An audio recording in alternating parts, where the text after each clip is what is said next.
বৌদি,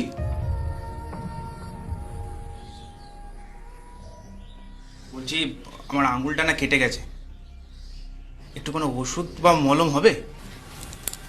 তুমি যাও, আমি নিয়ে আসছি। আচ্ছা।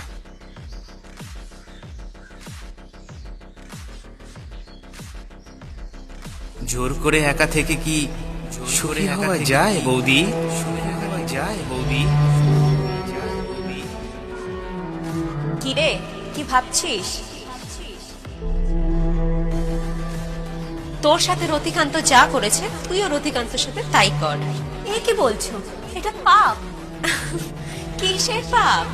পাপ পুণ্য সব ফালতু কথা। নিজের সুখের ব্যবস্থা নিজেকেই করে নিতে হয়। তাই বলে নিজের স্বামীকে ঠকাবো? কেন, তোর স্বামী তোকে ঠকায়নি? সৎ থাকার দায় কি তোর শুধু একার? তোর সামনে এখন দুটো রাস্তা। এক, হয় পড়ে পড়ে মার খা, আর না হলে দুই, প্রতিশোধ নে।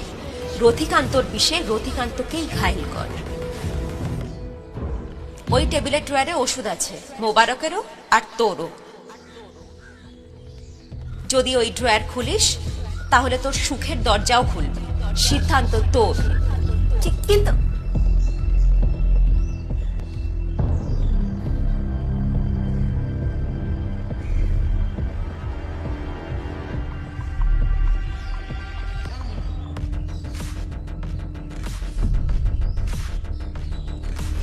আমি ওকে প্রতিদিন আদর করবো, রোজ ওর কাছে আসবো। তোমার কি তাতে? রোজ আমি ওর কাছে এসবো। তুমি একদম নাক গলাবে না আমাদের বাড়ি।